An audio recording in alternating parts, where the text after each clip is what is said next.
तुमच्या सर्वांचं अगदी मनापासून स्वागत आहे नवीन दिवसाची नवीन सुरुवात. रस्ता चुकणं हे चुकीचं नसतं, पण रस्ता चुकत आहे हे माहीत असताना पण आपण त्याच रस्त्याने चालत राहणं हे चुकीचं आहे. विश्वास ठेवा की श्रम, संयम, सकारात्मक विचार, नियम कधीच धोका देत नसतात. सकारात्मक विचार करा म्हणजे सकारात्मक गोष्टी घडतील. सकाळी सकाळी गरम पाण्यामध्ये लिंबू टाकून प्यायचं असतं. नंतर आता मी डिटॉक्स वॉटर बनवते. आलं आणि पुदिना ह्या दोनच फक्त गोष्टी वापरून आजचं हे डिटॉक्स वॉटर बनणार आहे. तर हे पाणी आपण हळूहळू पिलं तर शरीराला भरपूर असे फायदे होतात. वजनसुद्धा लगेचच कमी होऊ शकतं. स्किनसाठी पण चांगलं आहे. त्याचे भरपूर फायदा आहेत. तर असं वेगवेगळ्या पद्धतीचं पाणी रोज प्यायलाच पाहिजे. आणि आत्ता मी सकाळी वेगळ्या पद्धतीचं दूध बनवते. एकदम पौष्टिक असं हे दूध आहे, ओल्या नारळाचं दूध. तर तुम्ही पहिल्यांदा ऐकलं तुम्हाला वाटलं असेल ओल्या नारळाचं दूध पण पितात का? बऱ्याच जणांना माहीतसुद्धा नसेल. स्पेशली ओला नारळ काढताना जास्त त्रास होतो, म्हणजे बऱ्याच जणांना नीट काढता पण येत नाही. तर बघा, कधी आपण नारळ फोडला की असं हे सगळ्या बाजूने सगळ्या साईडने असं थोडं थोडं वरून मारून घ्यायचं. म्हणजे काय होतं की आतला गर आहे थोडासा मोकळा होतो. तर सगळ्या साईडने मी हळूहळू याच्यावरती मारून घेतले पाठीमागच्या साईडने. तर आत्ता बघा, एकदम अलगदपणे हा आतला गर निघतो आहे. तर मी तुम्हाला दाखवते. तर अशीच ही सोपी पद्धत आहे, कारण इथे केरळामध्ये नारळ जास्त यूज करतात. तर बऱ्याच वेळा मी अशाच पद्धतीने करते आणि इथली मल्याळ लोकांचीच ट्रिक आहे. म्हणजे इथं शेजारच्याच चेचीने मला सांगितलेलं, मग त्यांचंच बघून मी पण तशाच पद्धतीनं नारळ नेहमी काढत असते. तर बघा, लगेचच निघतो आहे ना. नारळाचे दूध आरोग्यासाठी अत्यंत फायदेशीर आहे. नारळाचं दूध पिल्याने वजन कमी होतं, हृदयासाठी चांगलं आहे, पचनास मदत करतं. आणि ज्यांना गाईच्या दुधापासून, म्हशीच्या दुधापासून ॲलर्जी आहे त्यांच्यासाठी बेस्ट ऑप्शन आहे हे नारळाचं दूध. नारळाचं दूध पिल्यामुळे त्वचा मऊ होते आणि केसांचा जो कोरडेपणा आहे ना तो पण कमी होतो. नारळाच्या दुधात फॅटचं प्रमाण जास्त असतं, म्हणून रोजच नारळाचं दूध पिऊ नका. म्हणजे कधीतरी तुम्ही पिऊ शकताय, 8 दिवसातून एकदा वगैरे नारळाचं दूध तुम्ही पिऊ शकता. ह्याच्यापासून शेक बनवू शकतो. नारळाच्या दुधापासून वेगवेगळ्या भाज्यासुद्धा बनवतात. केरळामध्ये वेगवेगळ्या भाजीमध्ये नारळाचं दूध वापरतात. म्हणजे केरळामध्ये ओल्या नारळाचा जास्त वापर करतात. वाळलेलं नारळ म्हणजे आपण सुकं खोबरं म्हणतो ना, तसं कोणच नाही वापरत इकडं. ओल्या नारळाचा जास्त वापर करतात. तर आता नारळाचे तुकडे मी करून घेतलेत आणि मिक्सर जारमध्ये टाकायचं. याच्यामध्ये पाणी टाकायचं, व्यवस्थित हे फिरवून घ्यायचं. स्मूथ पेस्ट होईपर्यंत आपण हे फिरवून घ्यायचं आणि नंतर त्याच्यामध्ये पाणी टाकून आपण गाळणीने किंवा मऊ जो सुती कपडा असतो त्याने गाळून घ्यायचं. हीच सगळ्यात सोपी पद्धत आहे नारळाचं दूध बनवण्याची. आणि हे दूध टेस्टीसुद्धा लागतं, मस्त चव आहे याची. तुम्ही जर कधीच असं हे दूध पिलं नसेल तर नक्की पिऊन बघा. तर तुम्हाला कसं लूज पाहिजे का थोडंसं घट्ट पाहिजे त्या पद्धतीने तुम्ही बनवू शकता. तर आपलं हे पौष्टिकवालं दूध बनवून तयार आहे. तर नाश्ता असा झाला. तर ह्या दुधामध्ये जर थोडासा गोडवा तुम्हाला पाहिजे असेल तर तुम्ही खजूर टाकू शकता, ड्रायफ्रूट्स टाकू शकता.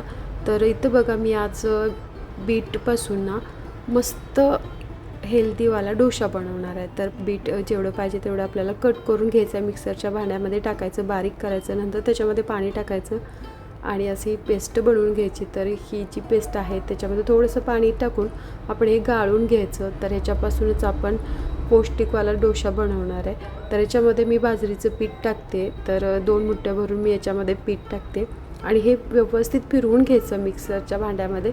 मीठ टाकायचं चवीनुसार. तर ह्याच्यापूर्वीसुद्धा मी बाजरीच्या पिठापासून कसा डोसा बनवायचा इन्स्टंट ते पण दाखवलं आहे वेगळ्या पद्धतीचा. तर त्या रेसिपी बघितल्या नसतील तर नक्की बघा. तर अशी ह्याची पेस्ट बनली आहे. जास्त पातळ नको, जास्त घट्ट नको, असंच हे पीठ बनवून घ्यायचं. तर हे बघा, मी तुम्हाला पळीमध्ये घेऊनसुद्धा दाखवते. तर मीठ वगैरे आपण टाकले. आता डायरेक्ट डोसा बनवायचा आहे. तर इन्स्टंट हा डोसा बनतो आणि ह्याचा कलर पिंक असल्यामुळे मुलांना तर लगेचच आवडतो. आणि रोज रोज बाजरीची भाकरी, ज्वारीची भाकरी आपल्याला खाऊन बोर होतं. त्यासाठी कधी कधी असा हा डोसा बनवू शकता तुम्ही. तर आम्ही इथे केरळामध्ये राहतो त्यामुळे ना आम्हाला डोसा जास्त खायची सवय आहे. म्हणून म्हटलं की याच्यापासून डोसा बनतोय का नाही ते बघावं. तर तुम्हाला असा डोसा यूट्यूबवरती कुठेही दिसणार नाही. मी स्वतःच ट्राय केला आहे. अजून वेगवेगळ्या पद्धतीचे बरेच मी डोशाचे प्रकार ट्राय केलेत. तर ते पुढे मी शेअर करणार आहे रेसिपी त्यासुद्धा. तर मस्त कलर आहे हा. कलर बघताच आणि आपल्याला खावं वाटेल असा हा डोसा बनतो आहे. तर एका साईडने भाजला की आपण त्याची साईड बदलायची आणि दुसऱ्या साईडने पण भाजून घ्यायचा. मोठा छोटा तुम्हाला कसा पाहिजे तसा तुम्ही बनवू शकता. याच्यापूर्वीसुद्धा बिना तेलाच्या भरपूर रेसिपी मी शेअर केलेल्या आहेत. म्हणजे आमचा जो डाएट प्लॅन आहे तो पूर्णपणे मी शेअर केला आहे. 30 दिवसासाठी फक्त साखर आणि तेल सोडले. तर काय काय आम्ही बनवलं, काय काय खाल्लं हे बघायचं असेल तर ह्याच्यापूर्वीचे व्हिडिओज नक्की बघा. तर डोसा आता बनवून तयार आहे. तर इथं मी बीटपासून ना वेगळ्या पद्धतीचा एक भात बनवते. तर भात अगोदर मी शिजवून घेतला आहे. आता काही जण म्हणतील की भात खाल्ल्यामुळे वजन वाढतं, तर तसं काही नाही. आपण एक वाटी भात खाऊ शकतो आणि चावून चावून भात खायचा.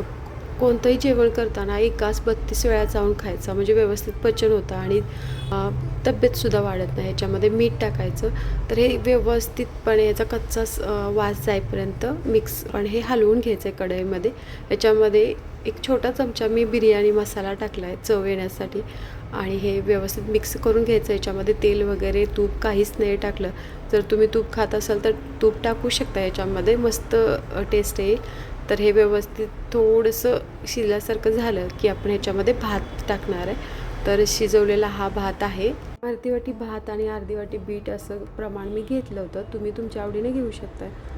तर थोडीशी वाफ येऊ द्यायची. हे झाकून ठेवायचं आणि लगेचच हा भात तयार होईल. चव पण छान आहे, तुम्ही करून बघा. आणि याचा कलर मस्त आहे, त्यामुळे मुलंसुद्धा विचारतील की आज काय बनवलं आहे जेवणामध्ये. मुलांसाठी जर तुम्ही करत असाल तर याच्यामध्ये तूप टाका. तूप टाकल्यामुळे भाताची चव वाढेल.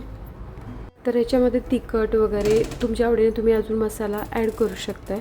तर हे बघा आपला हा पौष्टिकवाला भात पण तयार आहे. अशी ही जेवणाची थाली तयार झाली. बिना तेलाची आहे असं कोणच म्हणणार नाही. एवढी मस्त कलरफुल थाली तयार झाली. आणि याच्यामध्ये मोड आलेला मटकी फक्त मी भाजून घेतलेत मीठ टाकून आणि हिरव्या मिरच्यासुद्धा भाजून मीठ टाकून घेतलेल्या आहेत. त्याच्याबरोबर काकडी, गाजर. तर इथं दुपारच्या जेवणामध्ये मी वांग्याची भाजी बनवली आहे, म्हणजे मिठाचं वांगं आपण म्हणतो ना तसं. तर बिना तेलाचंच आहे. त्याचा व्हिडिओसुद्धा मी शूट केलेला, पण एडिट केल्यानंतर चुकून माझ्या हातून तो डिलीट झाला. तर आता रात्रीसाठी मी वेगळ्या पद्धतीचं हलकं फुलकं जेवण बनवते. तर इथं बघा सकाळी आपण बीट आणि बाजरीचं पीठ टाकून जे पीठ बनवलं होतं ना तेच पीठ आहे हे. म्हणजे मी आता फ्रेश बनवले आणि याच्यामध्ये ना मी थोडासा खायचा सोडा टाकला आहे. तर आज मी बाजरीच्या पिठापासून बनणारी ब्रेड रोटी बनवणार आहे. तर टेस्ट आहे आणि मी एकदा करून बघितलेला, आजच करून बघितला होता सकाळी. छान झाला होता म्हणून म्हटलं तुमच्याबरोबर पण शेअर करावा. तर ह्या भांड्याला इथं केरलामध्ये अप्पम चट्टी असं म्हणतात. तर नॉनस्टिकचा हा तवा आहे, म्हणजे नॉनस्टिकचं हे भांडं आहे. तर ह्याच्यामध्ये एका भाकरीचं पीठ असेल एवढं पीठ मी ह्या बीटमध्ये मिक्स केलेलं आणि ते सगळं मिक्स करून ह्याच्यामध्ये टाकलं आहे. म्हणजे मिक्सरमधून ब्लेंड करून घ्यायचं. त्याच्यामध्ये थोडासा सोडा टाकायचा. हे बघा स्लो गॅसवरती आपण हे झाकून ठेवायचं. मी आता जस्ट ओपन करून बघितलं तर हे बनलं नाही, अजून झाकून ठेवलं थोडा वेळ. आणि बघा मस्तपैकी आपला हा बाजरीच्या पिठापासून बनलेला पौष्टिक बीट वगैरे टाकलेला हा ब्रेड तयार आहे. एकदम मस्त टेस्ट आहे. फुलला आहे पण व्यवस्थित, आतून शिजला आहे पण व्यवस्थित. तर मी तुम्हाला पाठीमागच्या साईडने पण दाखवते. हे बघा एकदम पाठीमागच्या साईडने कुरकुरीत बनला आहे, बिना तेलाचा आहे. तुम्ही नक्की करून बघा. तर अजूनसुद्धा पुढे मी अशा वेगवेगळ्या रेसिपी ट्राय करून बघते आणि तुमच्याबरोबर नक्की शेअर करणार आहे. विशेष म्हणजे बाजरीच्या पिठापासून एवढा मऊ लुसलुशीत असा हा ब्रेड बनतो याचा विश्वासच नाही. तुम्ही याला काही नाव देऊ शकता, मी माझ्या मनाने हे नाव दिलेलं आहे. तर मी तुम्हाला कट करून पण दाखवते आतून शिजला आहे का काय. तर तुम्ही ही कोणत्याही भाजीबरोबर खाऊ शकता. एक खाल्ला तर बस होईल. जर वजन कमी करत असाल तर अशा पद्धतीचा वेगवेगळा बाजरीपासून तुम्ही ब्रेड बनवू शकता.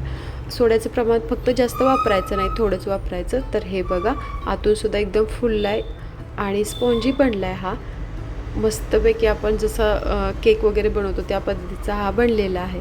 त्याच्याबरोबर मी डाळीची आमटी बनवलेली, त्याची रेसिपी मी पहिली अपलोड केली आहे, त्यामुळे काही मी डबल दाखवलेली नाही. तर रात्री आम्ही त्रिफळा पावडर बनवली. तर रात्री 8 दिवसातून 3 वेळा ते त्रिफळा पावडर पिलं तर ते शरीरासाठी चांगलं असतं. शेवटपर्यंत व्हिडिओ बघितल्याबद्दल मनापासून धन्यवाद. Thank you for